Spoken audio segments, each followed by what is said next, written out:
What is happening, superfans? You're listening to Behind the Mask, the show where we chat with your favorite superhero fiction authors about the worlds and the heroes that they are writing. Behind the Mask is brought to you by superherofiction.com, which is the world's largest website dedicated to superhero fiction. Today, I am not your host, Franklin Kendrick. Today, which happens to be the first episode recorded in 2021, I am the one in the hot seat, and we have a guest host who you may recognize, I hope. And the guest host is Jeremy Flagg. Welcome to the guest hosting gig. It's weird to go to the other side of the YouTube channel. I feel like I've traveled all this way to the studio. I have gone from one side of the screen to the other, and my anxiety level of knowing what I'm going to say is high now because I don't know what I'm going to say. He already had to do a little pat down before we went live. The sweats are kicking in. I did. I had to make sure everything was all in place. So I think I am ready for this. And I hope for all the people who've been asking me to talk about my own stuff, this is you getting what you want. So I hope it is satisfying. If not, we get to poke some fun at Franklin. So it's fun for everybody. Hey, yeah. I'll answer to the best of my abilities. No one word answers. No. It's the death of an interview. So let's go ahead and dive in. First question right off the bat. Yes. You need to tell us a little bit about your secret identity, who you are, and who are you when you're not being this superhero in front of the keyboard? Okay, this one is usually the difficult question for people. It can be short, it can be long. I've worn many hats in my life when I'm not writing. I have worked at a movie theater for a bunch of years, and I've eaten way too much popcorn because you got it for free for your breaks. I went to school for media studies and video production. So my day job, which has been my day job for a while, thankfully, and I really enjoy it, and I enjoy the people that I work with, is I work in post-production at a company called Lone Wolf Media. And I've worked on a bunch of TV documentaries, which is what we specialize in. So you can see my name in the credits for a brief split second on most recently season 2 of our history show called America's Hidden Stories, which is on the Smithsonian Channel if you get it. And that all focuses on really interesting stuff that's been uncovered from documents and digs and stuff. And a lot of it has turned out to be very relevant in recent days, which we didn't know because we have been working on these since before the pandemic. So it's nice to finally get these out the door. But I've also worked on 2 other favorites of mine that I'm sure you can find somewhere. I worked on a show called Yankee Jungle for Animal Planet, which I really loved. The people were great. And I actually went and toured their it's not really a zoo. It's not called a zoo. It's like a nature preserve. And I've also worked on Titanic at 100, Mystery Solved, which was a bucket list item for me because I'm a huge Titanic fan, both the movie and before that, the history. So lots of things. And very, very far removed my day life from writing superheroes and fantasy, more real life stuff. So. Do you pause when your name comes up on the credits? Sometimes I do. If I'm with people that want to see. There was one time, though, on one of the shows where, and you never know how it's going to get lumped together because it's 20 seconds worth of credits. And my name is usually put together with a couple different people from my department. And right when our names came up, the editor had put one of those like flashy light dissolves. So it was white text on a white background with like a vague little outline. And I was like, really? You had to put the flashy little light leak right when our names are up? But like, I know it's there and you can find it if you're looking close. But yeah, I've totally paused it. My coworker worked on New Mutants, and Oh. they spelled his name wrong, which, Oh. okay, it's bound to happen, except he worked on Doctor Strange, spelled his name wrong. So who is okay, as somebody, the text, this is very nitty-gritty for anybody listening. The text that you see on screen usually goes through like multiple passes, and it is the most anxiety inducing thing, because even this is like very deep in the weeds story, but even today we're working on a project and we had to like finalize all the text, and we still got like frantic messages back and forth being like, oh no, is it too late to change so and so's name? We spelled it wrong. It's actually, it was like a generic name. It was not really generic, but it was like it could be spelled like 3 different ways. And this thing has been watched like 3 or 4 times, and everyone is like, how did we not catch this? What? Oh, and it's like, you just don't want people to be insulted that their name is wrong. So I feel bad for anybody that happens to, because it's happened to me, but not on screen. It's only happened to me on paper. So, ugh. So is there any spot where your secret identity pours over into your super self? I would love to do screenwriting at some point. I've tried on my own. I've taken the classes and read the books and done everything, but I haven't actually written anything that I thought was good enough. I've thought about adapting one of my superhero books just to see if I could do it and how hard it would be. But that's as far as it's gotten, other than picking and choosing weird history things that I've learned through all the research that my coworkers have done, and just being like, I'm going to keep that. I'm going to put that in a document somewhere, and like maybe sprinkle it in somewhere into a plot perhaps. So yeah, there's a little bit, and not a whole lot. You could have a superhero book about a screenwriter writing a superhero book. That would be very, very meta. It would be very what is the manga where it's about a character who wants to become a manga writer? It's like Bakuman. So yeah, it could work. After all of that, what got you into writing novels, and specifically writing superheroes of all things? I have written ever since I could hold a pencil.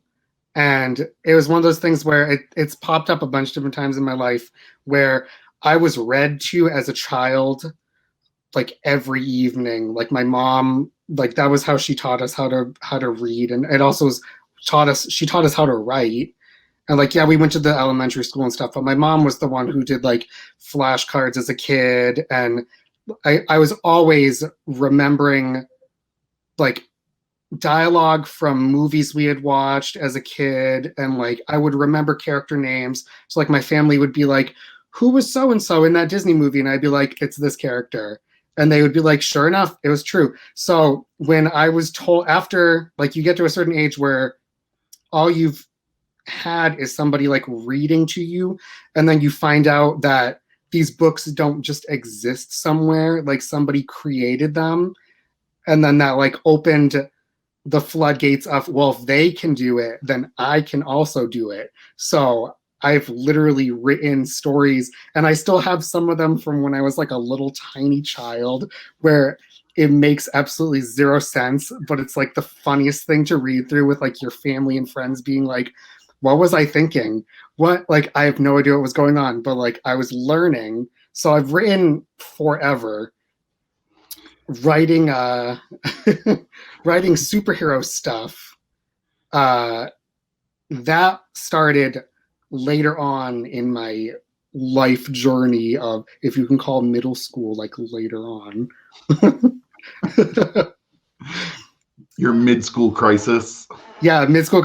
It actually came. I remember it fondly now, but at the time it was kind of like a traumatic event, which was my grandmother passed away when I was on a trip for school, and I remember it was like right before middle school. It was like the end. It was like the ass end of like sixth grade, and it was like so it was really traumatic. But I remember that because that's how I like keep track of where that part of my life began, because like I feel like when we go through like really terrible times in our life, we're looking for escapism, and like I go through weird times of like gathering nostalgia and like remembering through media like certain times of my life where like this was a good time, so I'll reread this book that I read back then, or like, and same thing for like stuff that I've written. Where for seventh grade, I hadn't, because there was the time when all of my family was going through old stuff that had to be like divvied up. So my uncles had given my mom like a bunch of things that they didn't want, that were from like their childhood, and there was a small stack of very battered up comic books, and I still have some of them. A couple of them don't even have covers, and they have like my uncle's name written in pen on the top because they were like passing it around, I guess. But those were the first real like physical comic books that I ever got to look at, and I was sort of inspired partly by that, and also I was a big artist at the time. Like I drew, and I always asked for like notebooks and things to like draw in. So my superhero journey didn't really start with the written stuff, but it started with drawings of the characters. And I came up with a villain first, and he was like very different than what I have now. But he had like a robotic eye, and he had like crazy flying, sharp minions that were robots that could come, and he could command them to go and fight. And then I came up with a really stupid, cheesy villain, which not villain, a really cheesy hero to go against the villain, which I've kept to this day. It's still in my published stuff, but his superhero name was called Super Guy because I liked Superman, and it was like, okay, well, I'll make my own. It's going to be a super guy. And I'll talk a little bit later on about how it all plays in. And it still is super cheesy. But basically, that was how I started my journey as a superhero writer. And I have written drafts of this story and this series. A lot of it doesn't make it into what is published right now, but that was always what I wrote when I took high school classes on how to do creative writing, was like chapters about these characters. And I always would write in college. Like I had a professor who famously, I remember, was like, you will not write genre fiction in this class. You will be writing literature unless you can prove to me that it is good and you're not relying on flashiness. And I submitted a chapter about my hero in his like normal everyday life and his friends, and they were going through like their normal life troubles. And then at the end, there was some superhero stuff, and I totally freaking won her over. And she was like, this is not what I expected at all. The last time I had somebody do this was like straight up sci-fi, and that was like 4 years ago. So she let me do my superhero story to be critiqued. So yeah, I've been working on in this genre for a lot longer than I've been published, but the stuff that I have published now is like much better than what I worked on for years. So yeah. We're going to come back to that because I have questions of the evolution. Oh yeah. Of characters. Yeah, it's funny that you say that you found like old writing. You just need to get to like Stephen King level famous, And then you can sell off your, third grade manuscripts as collector's editions. Yep. Oh, but and funny enough, I have read the ebook. I believe it's called Stephen King Uncollected, Unpublished, where they go through, they can't reprint what he wrote, but somebody literally went to the archives and writes a description of Stephen King's like high school newspaper article that he wrote. And you're like, wow, this is crazy. Why am I reading this? Because I'm just so obsessed that I'm just going to, I want to know, what did you do? There's more. We should actually go to, it's all in the Bangor Library. We should go up there sometime. Oh, I think you can get special permission for like an afternoon or something. That would be really cool. Yeah, last time I went to his house. Oh, I should mention, Franklin and I actually are from a very, very close. Oh, yes. Maine. Yes. Last time I went to Stephen King's house, there was just a kid standing outside with a red balloon. Oh, geez. No older than 6, just standing there. And the parent was like, will you do this for me? Go do it. Somewhere I knew there was a parent photographing it. I just couldn't find the parent. Oh, boy. That's so fantastic. Fun times. Love it. Maine, everybody. It's a weird world unto itself. Mm-hmm. Oh, yes. If you ever want to read about Maine's first superhero, his name is Lobster Man. Ooh. I have That's cool. The first print. Ooh. Okay.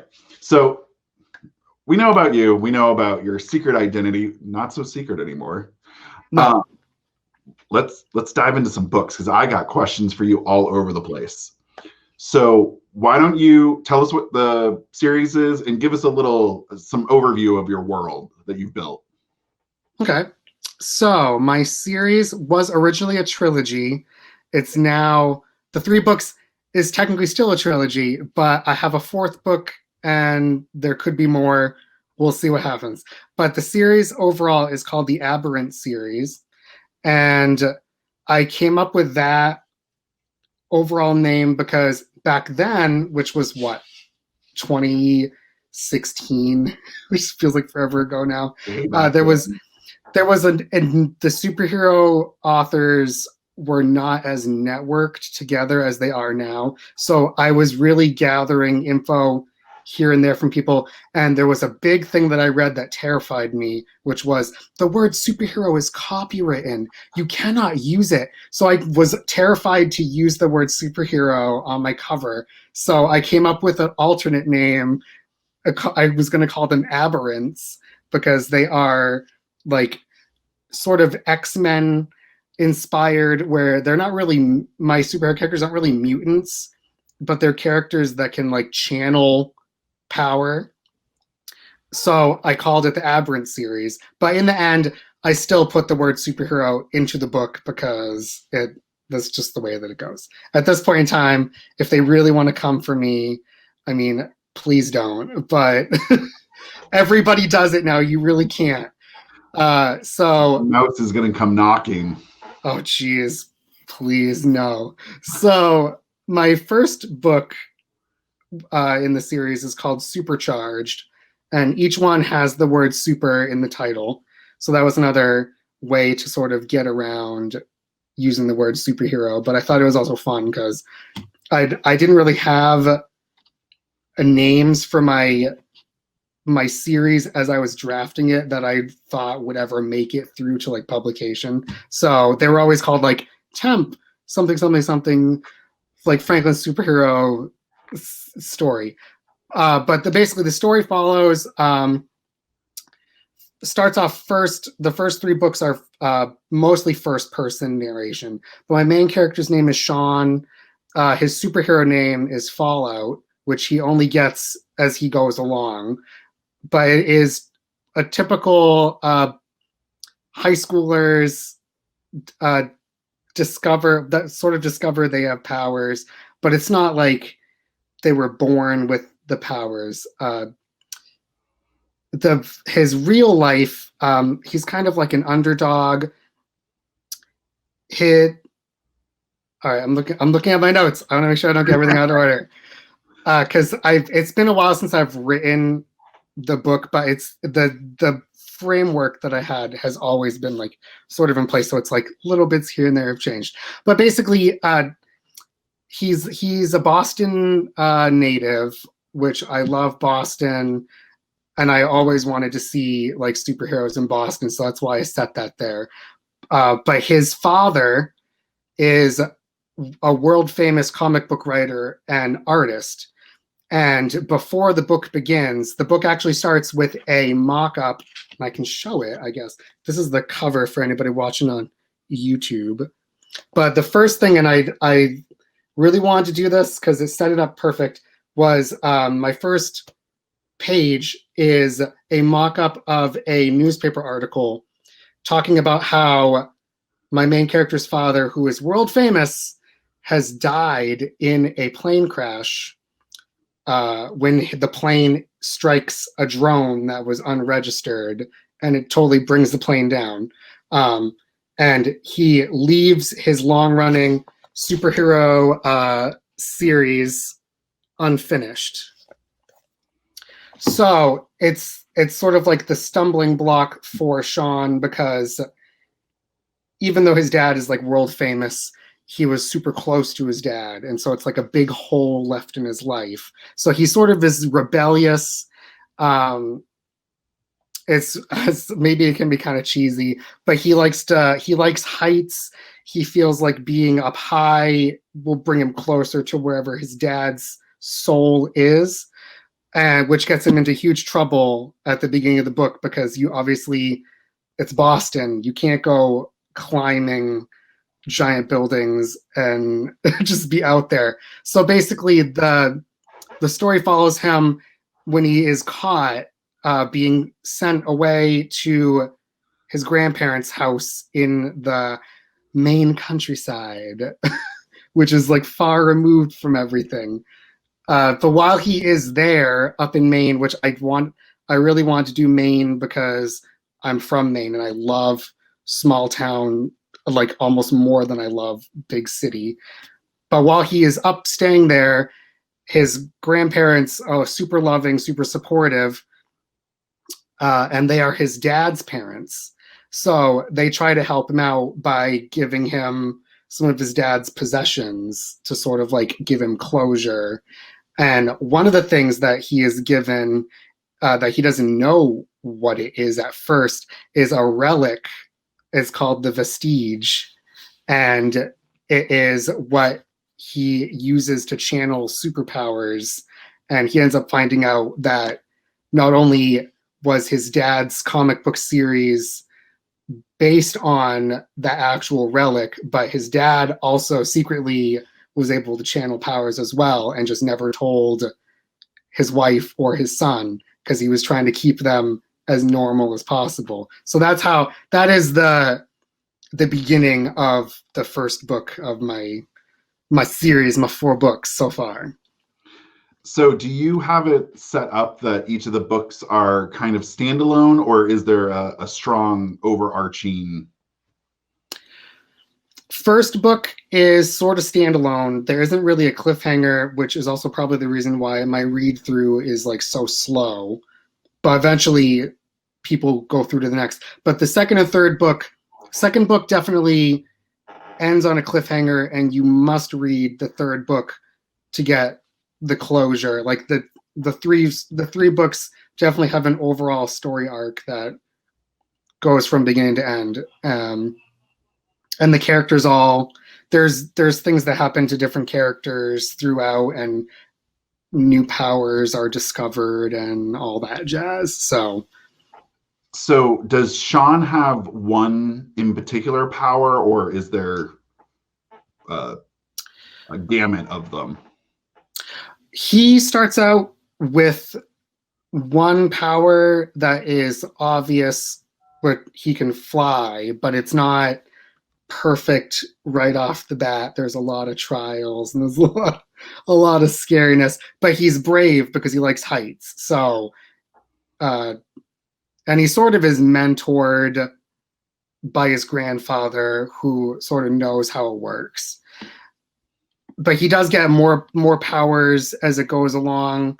It's not like infinite powers, but he also can like manipulate and generate electricity for like combat.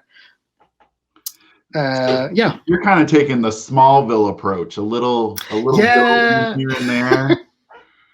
Oh yes. I was very Smallville is so much a part of my like high school media consumption that it's just like it feels like going home every time that I rewatch it. And I just love the idea of the characters thinking they know themselves so well, and then all of a sudden you have something brand new that you have to now deal with and figure out. So I wanted to put that for my characters as well. So what about other, because there's more than just there's more, yes. The other characters, second book, the reason why you have to read the second book is because that is the one where Sean's best friend May, who also ends up being his love interest over the course of the series, she is not going to be left out, because she knows from them looking through all of his dad's like notes and writings and whatnot that like the powers are not in you always. Like you need to have the relic or a piece of the relic in your possession to do the powers. So she, of course, tells him, like, I want to try. And so he's like, yeah, it's not as easy as you think. And it isn't very easy for her. But she does end up being able to levitate, and she can fly over the course of the series. But she also has some psychic abilities that come in handy that are revealed in, like, a very shocking way. So that's all in book 2. So do you have it so the vestige, the person using powers has to have possession of it? They have to have possession of it. It's kind of a, and I don't want to give away a lot because it does become a thing that the characters deal with, but they do need to have a piece of it, at least like to begin, because it's kind of like the MacGuffin for the first 3 books, which is like the villain will want this back because without it, he's just a powerless human. And the characters need it because if they don't, same reason, if they don't have a piece of it, then they will be powerless and they don't want to give it up. But basically it's sort of like stone. It's meant to be like worn, like you can wear it, you can like hide it in your clothing, you can like sew it into like a lining of a shirt if that's going to be your costume, and then that way it's there with you unless you lose it by getting obliterated. But there's multiple pieces of it and they all fit together, so it's like a weird like star shape sort of, so it's like you can tell like, okay, there's a piece missing, and then if there's more pieces, if it's destroyed and broken into multiple pieces, then that's not something that they really want to happen, because then they won't be able to control who has good intentions using this, who has bad intentions using it. And that's just a really nifty power dynamic to control, because it generally seems to be that either there's a species of super people, because that's what my book does, X-Men essentially, or there's Superman, the one lone person. Yes. Yeah, that was one thing that when I went through like creative writing classes and stuff, one good thing, and a lot of people give like classes like this crap because it's like, oh, they want to write like really like fartsy literature and stuff. But one good thing, I remember a teacher in high school telling me, like, you can't just create something just because. There has to be reasons and you have to have tension. And so from there I was like, oh, like at the beginning when I first came up with the characters, it was like, yeah, they just have the powers. But then as I like drew stuff, I was always trying to draw stuff for the costumes, and I was always drawing like a star shape. And I came up with that to be the thing. And I always would draw it with like, once I came up with that, I was always drawing it with like a missing piece. And it was like the villain has the missing piece, and then the hero has the main piece. And to like defeat the villain, you have to get the small piece back and then make sure that he can't get it. So it's kind of like that was my one big thing. So I didn't want them all to just be like born with powers, because I wanted it to not be so sprawling, and not to say that the future of the series is not sprawling, but it starts off very like small scope, and then I sort of expand it out as it goes along. And it kind of makes it a little more intimate. Yeah. And it goes along with like he's in a small town for part of it. So it's very like the rest of the world is kind of like closed out. Like I didn't want it to be he gets powers and then immediately he's like, I'm gonna become a hero. Yeah, because I love that, and it's so much of a part of superhero lore, but I wanted it to be different. I wanted it to be like, if you can get powers and just use them for your own personal gain if you want. No one knows who you are. I mean, you're in the middle of nowhere, but then eventually, like once the villain finds out that his arch nemesis is dead and he has a son, he's going to go and try to get the son to tell him, where is the relic? Where is the thing that I need? And if you don't know, I'm going to use you to get to it. So, all right, yeah. You've pretty much led into the next question. So, I need to know more about your villain. Who are they? Do we love them? Do we hate them? Like, what type of villain did you decide to go with?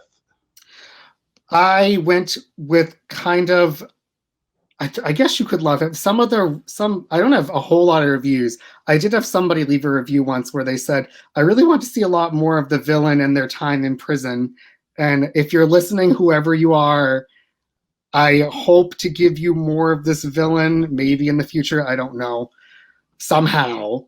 But my villain, his real life name is Bill Flagrant. His villain name is the Drone, which is not so subtle, because a drone killed Sean's father by taking down the plane. So he took on that villain name when he was released from prison on serving his term.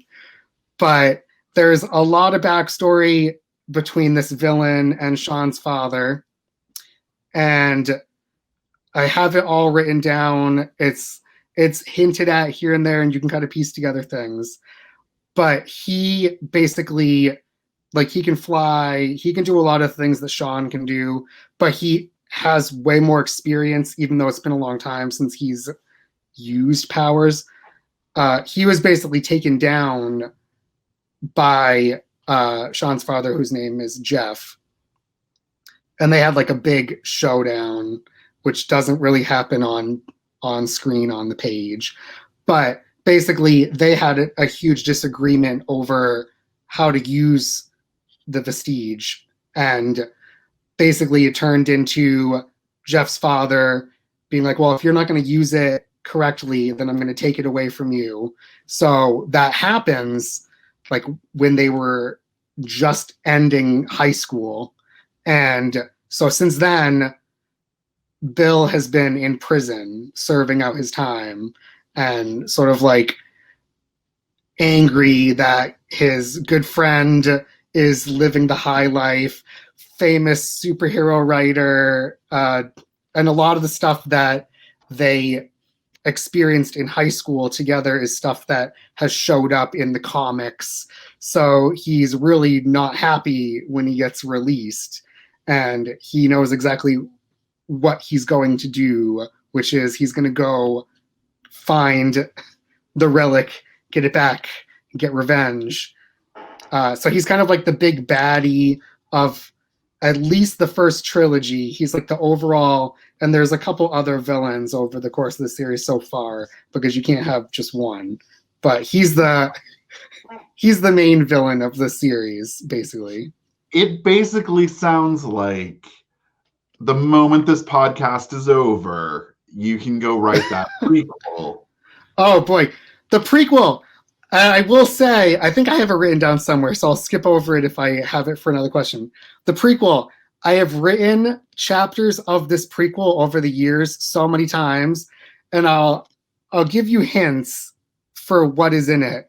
There's always a football game in like drizzly weather. I don't know why I was fascinated with this. I think, and I'm not really a sports fan, but I loved going to football games when I was in school. Even like I have young siblings, so there was always an excuse to go and see live school football. So like I love the atmosphere of it. So that's where part of one of the showdowns takes place. But there's other weird things, like I've written weird scenes where they're great friends, which is really like heartbreaking as a writer to write, because you know they're not great friends in the future. But even like in my own life, I've had friends that were really great that I thought like they'll be my friends till the end, and then they go off and they're like totally different people. So it's kind of like inspired by real life friendships that just like fizzled out, and like dumb weird things that I loved in high school. So so yeah. You're talking to a guy who wrote a book about zombies in high school. So yeah. It's ripe. There's a reason why school fiction, it's so universal, even if you don't go to like a traditional high school. It's like the coming of age where you're given just enough freedom to do what you want, figure out what you like, and it's a shared trauma. We all know everything about high school. Oh yeah. And even yeah.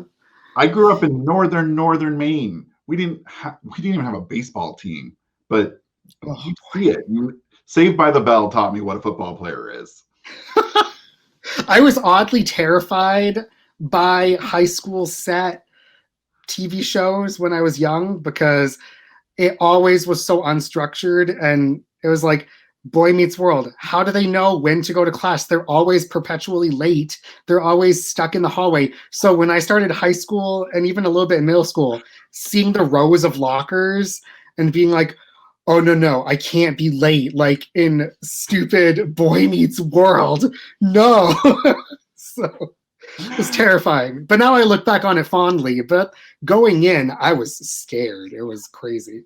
I could never understand what was the point of going to school. They were never in class. They never went to class, and they were just in class to give like a one-liner, and that's it. And then the bell rings. Peace out to you. Oh yes. Okay, so you talked about Boston, you talked about Maine. What's unique about the world that your characters exist in? Is there anything similar, different than, reality? A lot of it is reality that we have right now. Boston, I sort of created different like secret facilities that don't really exist. And I kind of did the whole like Google map to figure out roughly where they would fit if I was going to put them in. But it's mostly a realistic version of Boston. And for the main stuff, I did create a fictional town just because there is no town that will fit all of the things that I wanted. It's the fictional town is called Pine Grove, and it is like a hodgepodge of like, I grew up in a small town called Shapley, and there literally is almost nothing there, but I grew up in like a world where like summer is, you ride your bike down to the little common area, and there's like an old timey country store where you can get candy and pizza. And then there's like the Baptist church on the corner, and then across the street is I'm talking tiny library. And like I lived in that library forever. Like every Saturday when I was a child, it was like that was the place to go. And you could use a computer. They had one old computer. And so there's a lot of that in the main setting. And there's also a lake, because we also spent tons of time going to the lakes in the area. So it's kind of like a mishmash of a bunch of different types of lake settings. There's things that don't exist, like wooden walkways that go around so you can go see the sights. Like that stuff doesn't really exist. But so that's what I did for the main town, and they do go back quite a few times to that area, so it's not like a one and done. Uh, but yeah, I love the back and forth of like heavy city, the excitement, but then there's like lazy countryside where it's like a total change of pace. And I know that Smallville did it a bunch of times, but even in like my real life, I went to college in what is considered like Maine's big city, Portland, and like every weekend I would drive back to go to my family's house in the countryside. And it was like, it wasn't because, and a lot of people that I know like say like, oh, it's because, you can't be away from your family. Like, yes, I love my family, but like I love that atmosphere, and I love the like quiet. You can go outside, you have a nice lawn with trees, there's nature. It's like a totally different thing. And I feel like a lot of superhero stuff doesn't really explore that. They don't really give their characters a chance to like relax. It's always like industrial buildings and like chic modern stuff. And I love having the grandparents just be there as like sort of an oasis to be like, you got to escape. You can always come here and you can figure out whatever you got to figure out with nobody bothering you. So urban fantasy is a massive genre, and then I always joke that I write suburban fantasy, but I come from a rural fantasy. Oh geez, yes. It's so crazy. It's a different world, and a lot of people are just now figuring out that there's like a charm to it. It's not just like nor'easter blizzards and like people wearing flannel. Like it really, it's a nice place, and so I'm glad that I was able to do it, because even when I was writing the stories as like a kid, they would always sort of take place partly in like a little tiny Maine themed town. So, and I really think for outsiders, people who just Maine's on the map, there's a weird romance to it. Oh yeah, because you have like nice national parks, you have ocean, you have lighthouses, and for the longest time, I went to school with people who picked Maine because it was the one place where they thought it was part of Canada, and it's not. And they were like, well, I'm going to go there then. And it's like, you live in New York. Why would you come to Maine? We were always like so confused. Like, why would you do it? Because most people that I know that grew up here all left as soon as they could, but I was never one of those people. I had friends that went to University of Maine, Fort Kent, and I grew up here in the state. Fort Kent is here, and Canada is half their front yard. So oh yeah, it's crazy. It's crazy wilderness, and driving to northern Maine is just as much time as driving south through like multiple states. You can, maybe not from Portland, but definitely like Kennebunkport. It's as fast to get to New York City as it is to get to the top of Maine. Oh yeah, and you're fooled by the map, the way the map is laid out, because it's like sort of squashed, where it's huge. The entire United Kingdom can fit inside Maine. That's crazy. Yeah. I have to explain to my partner that to go visit my parents is a 5-hour drive, and for him to get one side of the country to the other is 45 minutes. Oh no. So you've talked about like what inspired you to write superhero books. I'm kind of curious, do you find comic books themselves influence your stories? I have been more inspired by strictly comic books recently, within the past couple years. I would say definitely the third book for sure was inspired a lot by comics, just because I love, like, one example of a specific comics arc that I loved was called The Siege. It's a Marvel like mega event where they just crossed over like everything, and it was kind of like taking down Norman Osborn, who has sort of like taking control of like his own version of like the Avengers, but it's all like evil characters who have supposedly like become honorable and good. So I took a lot of inspiration, I feel like, from that, at least like tone wise. Other things that I have been inspired by, You can't like say definitely, I have already said Smallville, so I won't say Smallville. But one vivid memory that I do remember, and it was in high school, so it sort of is like, yeah, that's why I also look back like romantically on high school in my series, is I was part of a Odyssey of the Mind group, which for people that don't know what it is, it's a group of kids who they have a certain budget and there's a theme with stuff you have to include. You have to make a presentation, which is usually like a skit, with a certain amount of money, and you have to create it completely yourself with like no help from adults. And you also have to learn how to do like group building puzzles and all that kind of like build a thing out of popsicle sticks that will hold the most weight. And it was like really cool stuff. But I was a part of that a group for a couple of years. We ended up going to the World Finals one year, which was the best year, and I don't know if it was that specific year or not. I feel like it must be, but as like we were always sort of hanging out, and they were all like really great friends in high school, and I have lost track of a lot of them, but the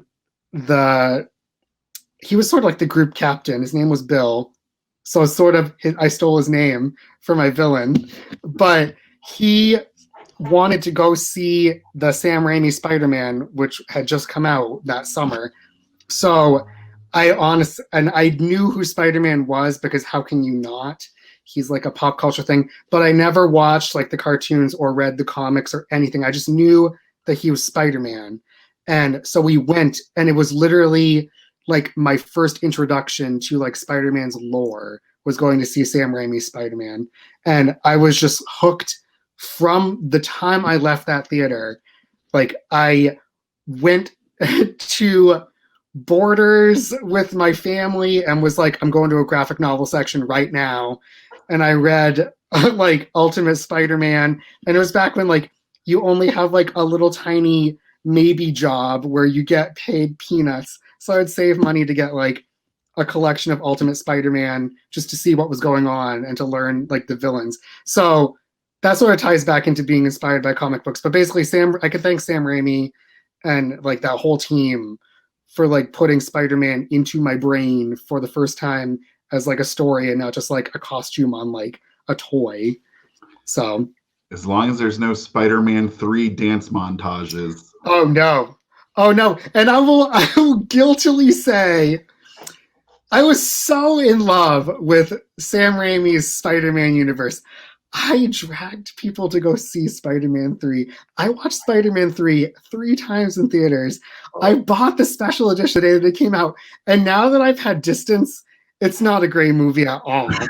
But I only went to see the Hobgoblin and basically all the stuff, all the action. Like the story was crap, but the action was pretty fun. Like I'll go to watch that stupid Peter Parker and the new Goblin chase through the alleyways in the sky. Like that's my sort of jam.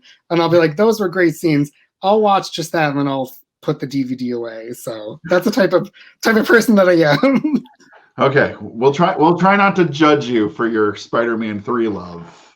Yeah, I'm so sorry, everybody. And poor Bryce Dallas Howard, like to see where she is now, it's like, man, they really gave you the crappiest role, which was Gwen Stacy only in name. It's like she got thrown off that building and she had to watch Tobey Maguire dance. So she got like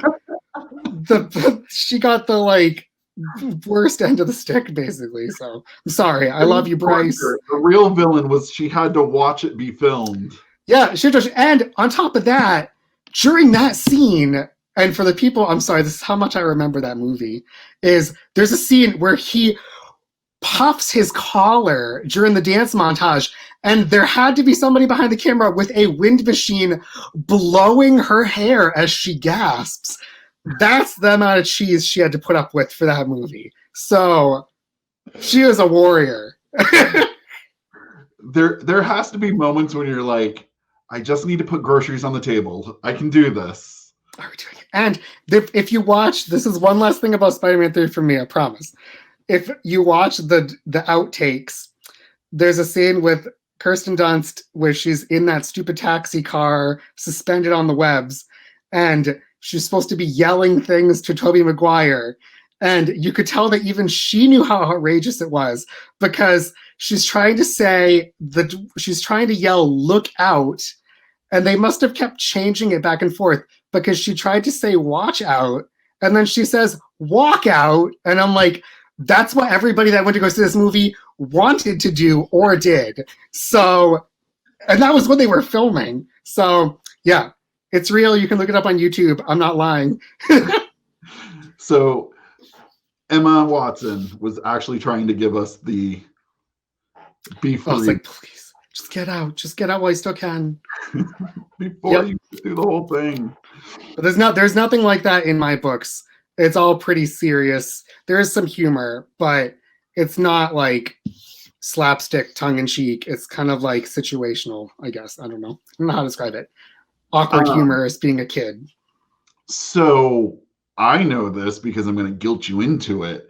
But when do you think the next installment of the Aberrant series is going to come out?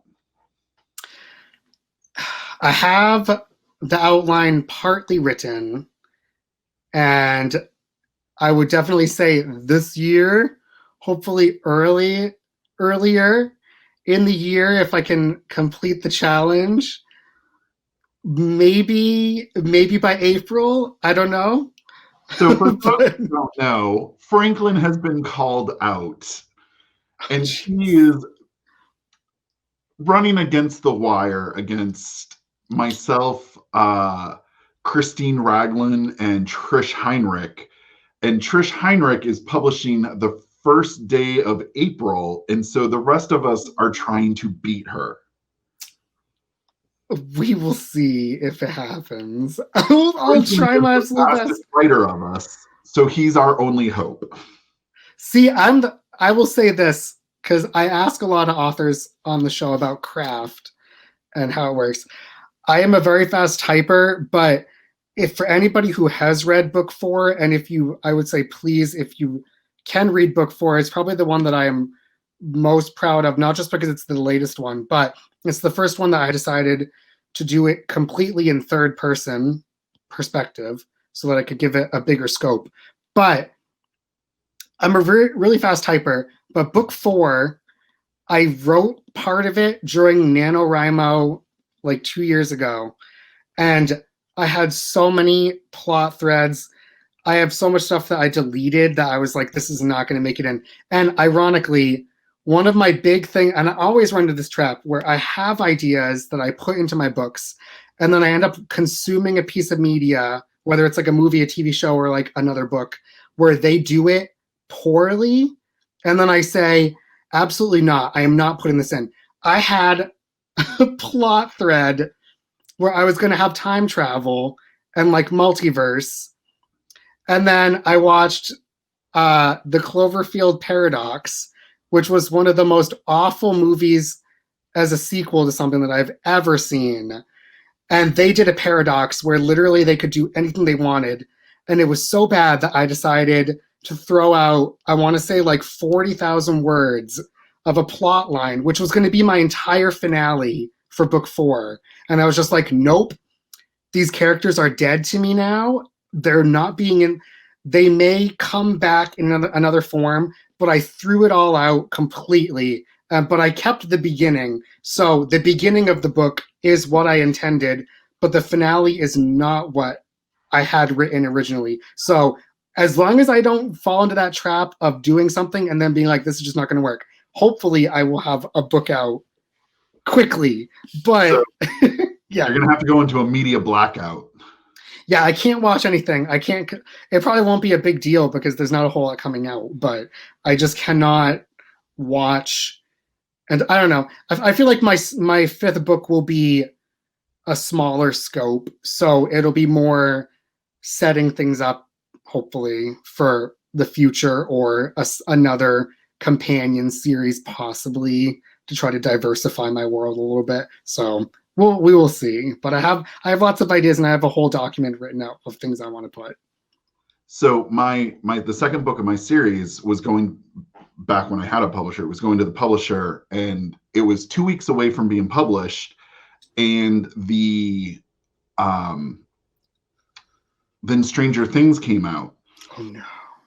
And in a flashback scene, which is my prologue, there is a scientist carrying a young girl who has telekinetic powers, whose name happens to be Elle, short for no. And she's being drugged because they're using her to test a weapon. I had to write the publisher and be like, you have proof I did it first, but we need to change this. Yeah. Oh, that's so terrible. And you know what? The sad fact is, for Stranger Things, they themselves ripped off a famous manga and anime, and nobody talks about it. But if you watch, it's called Elfen Lied. Oh. The whole intro is a telekinetic girl who is being held there, escaping from a facility and killing everybody, and then being found by unsuspecting, kind-hearted characters. And then she's being hunted down for the rest of the series by the people from the organization. And it's like, yep, they also did it. So there really isn't anything new under the sun, but it really is just in how you do it. But I sympathize that it's like, yeah, please don't judge. Like, we are not all just like filing off the serial numbers of things and doing it. Like, literally, I came up with an idea when I was in high school for a vampire romance before Twilight, and thankfully never wrote it because it would have been exactly like Twilight. But like, I feel like there's creativity that just like floats around in the ether and like goes to multiple people, and then whoever does it first, you're like, oh, okay, yep. I get there was a CW show called The Fallen. Fallen. Oh, I feel like Angel, basically. Yeah. And I have a book sitting on my shelf that it was never meant to be published because it was my first Nano. It's the same plot. Oh yeah. To the point where I reread it, and I'm convinced the CW has my house bugged. Turn off all your devices. You have to do a full-on J.K. Rowling where you write on a computer that has no internet access. Like, I'm gonna start like getting the little device to detect for cameras, and oh boy, I wish I was that popular. Someday. So where should people start with your series? I'm kind of guessing it sounds like book one. I would say definitely start with book one because it is the first. It really, you could skip the first three books and read book four if you're that type of person. But I don't really do a huge recap of what has happened for the other ones. So, and there's a lot of stuff that I build up that gets paid off. So I would say start with book one because it is, it's the very first start, and it's where he gets his powers. And I mean, if you're not a fan of origin stories, I mean, you can speed through it. They're not super long books, but they're like around 200-ish or more pages.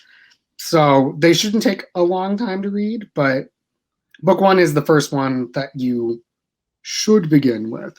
Book four kind of like starts its own story, so that's kind of standalone, but you won't really know how everything works it's kind of like starts at a sprint and you have to just like go for the ride. So yeah. And what reader, I know this gets asked all the time, but what reader starts on book two? Okay, I will tell you one stupid thing. And it's not really an excuse now. Like if we were where we are now with technology, I wouldn't have had this problem. But when I was younger and the series of unfortunate events books were a thing, I had not read the series, and it's massive. It has like 13 books plus like spin-offs and stuff. But I wanted to know what it was all about. And the library only had book 5, I believe. And I think there was like 7 books out. So I was like, you know what? Screw it. I'm just going to get book 5 and see if I like the writing style. And I read the whole thing, and he did a good enough job telling me what was going on before that I sort of could figure out what was going on. But then from that point on, I went back and like forced my family to buy the other books because the waiting list was just so long. It was like, fine. So I in that case, it's out of like necessity. But now it's digital. You can get stuff on subscription. But if it was like that back then, I could have been like, yeah, book 1 is a click away. But like Kindle wasn't even a thing yet. So I remember that's why.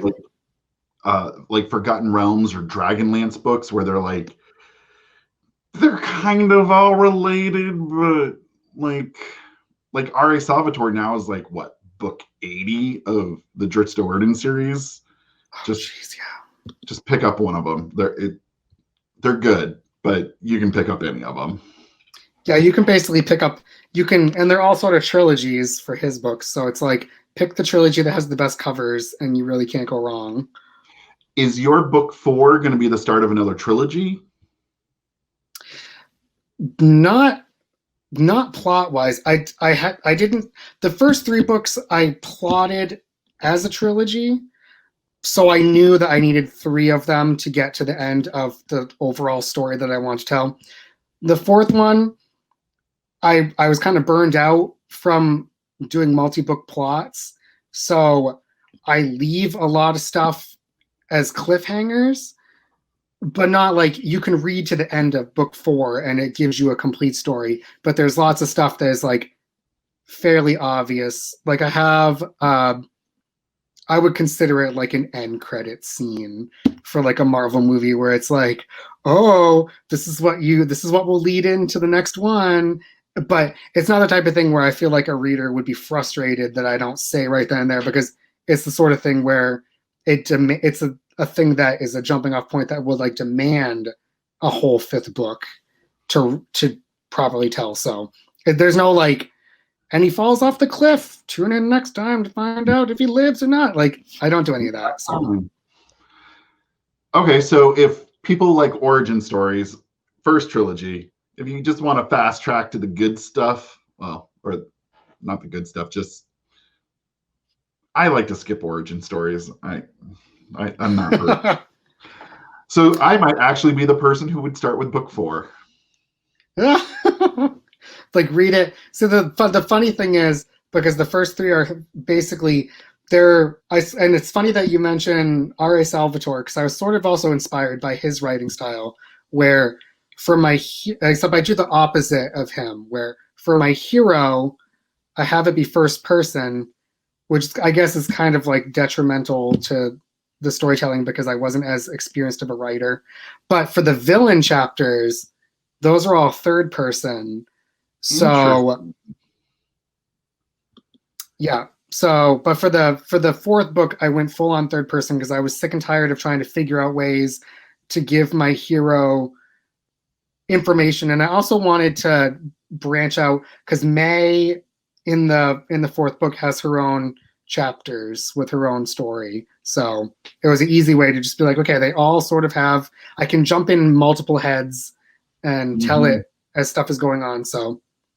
I did the exact opposite. I went from a like 8-person team to a first-person story because I got tired of trying to make everyone in the room talk to each other. Yeah. Oh boy. Yeah, it's a sort of thing where you have to like decide where your strengths are and like what type of stories you want to tell, because there's pros and cons to both. And I grew up reading a lot of first person, so I love it, but it really limits you. Like you could tell in like some very popular like young adult stuff where it's like, wow, this format was not good for the type of story that they were trying to tell, but they were doing it because it would be relatable and the easiest at the beginning to like connect to the readers. So darn those young adult people. I know. It's like they set us up. They set us up for things that we don't want to do. Hunger Games, that was the one I wanted in third person. Yeah, especially the finale. You're like, I want to know what's going on all over the place, but you can't. So you're stuck with like, I got hit in the head. I blacked out. Lots of stuff happened off screen. Like, no, just break the mold and do it. So one last question before we start heading to the wrap up. Is there anything else that you want to tell us about your series? I do have a couple things that I would like to mention, which is I have written in a couple other people on the show have also done this, so I'm sort of stealing from them, but I have written in other genres. So if you're a listener who is voracious and isn't just in it for the superhero stuff, I have written 2 sort of choose your own adventure books that are horror zombie themed. And those are called Can You Survive? They were great fun to write. They were a little tricky to plan, but my friends loved them, so that's mostly why I wrote more than one. But I only have 2 of them out, and they get very tedious to do. But those ones you play as somebody who hopefully becomes a survivor of a zombie apocalypse. One takes place at a movie theater, which I wrote when I was nearing the end of my time working at the movie theater, and I just despised it. So, and then the second one takes place sort of as you and your friends going on a fun cruise that happens to take place during the outbreak of the apocalypse. So they're kind of related. Other than that, I also have other horror. If you love Stephen King, like you can't escape it if you're from Maine. I do have a haunted house trilogy that was actually one of the first things that I self-published. And if I was smart, I would have just written out the haunted house genre, but I didn't because I ran out of ideas. So these 3 books are what you've got. And those are like very epic in scope, very like spans decades, and you find out all the stuff about the property and yada, yada, yada. And lastly, I have 2 lit RPG books out, and that series is not finished. I don't know when I'm going to finish it because it is such a difficult genre to write in, and it's like your first book is always immediately downloaded because it's new, and then you live or die based on your hero. And I feel like I shot myself in the foot by making my hero an underdog when really they just want like glorification porn. So so that might take a while to wrap up, but I do have that planned, so we'll see. But I'm focusing on my superhero stuff because it's more fun to write and it gives me a little more freedom.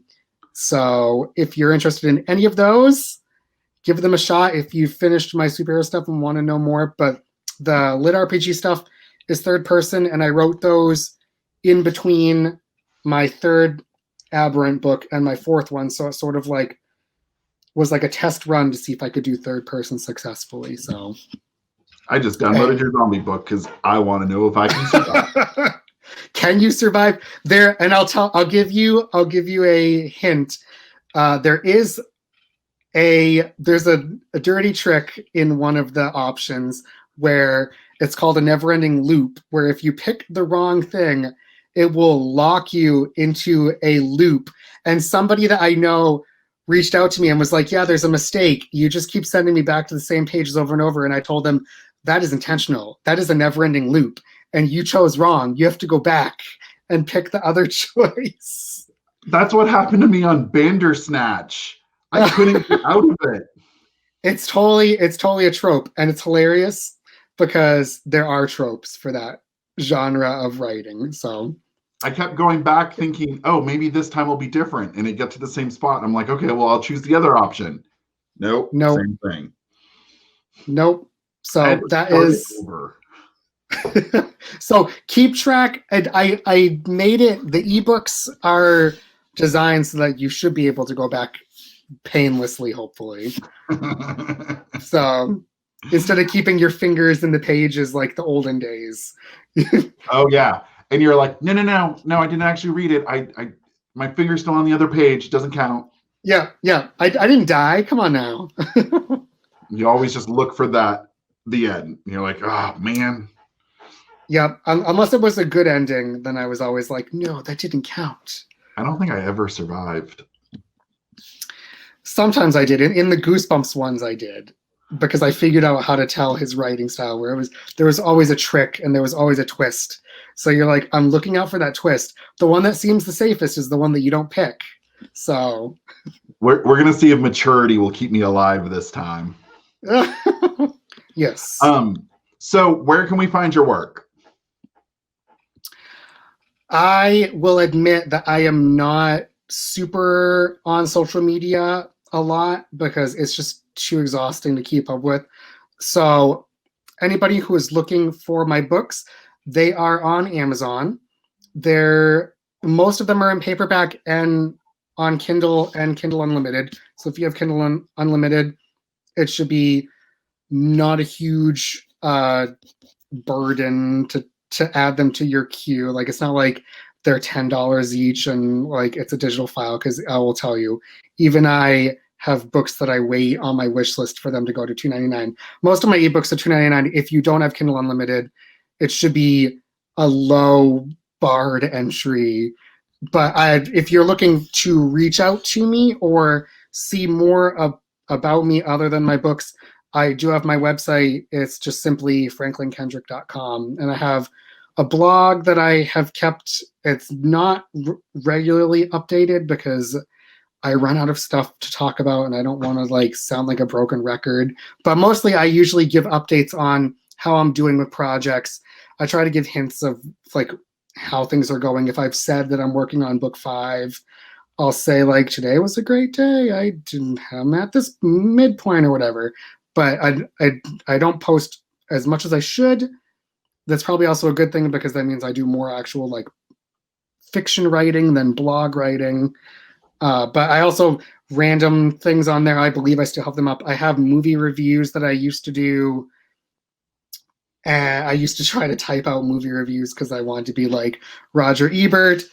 So there's like a weird 2 years where when I worked at the movies, you could watch free movies. So I have random reviews up. They're nothing recent. And I also have some artwork that I've drawn over the years for character designs and things like that. So if you're looking for anything extra, you can find it on my website. But best ways to reach me. Over to Geekorama at some point so we can talk trash about movies. Oh, jeez. We'll find one. Oh, we should do Spider-Man 3. Oh my! I'll have to rewatch it, and I'll have to come up with bullet points of things to mention. I might watched it again. I'll just watch. There's lots of stuff that doesn't make the montage. Oh my gosh! Yes. All right. So, well, this has been the first episode of, I guess, season 2 is what we're gonna call it. Yeah, season 2, episode 1, yo. Yeah. You've made it through your first season. You've been reviewed. Oh yes. So now all the people that I have spoken to in the past and that I will speak to in the future, I know how terrifying it is. So, but it was relatively painless. I didn't get hung up too much. So there you go. Yeah, and if anyone notices the awkward cut at the beginning, it was because I screwed up. So, we need to have all the questions. So, and now they're all there.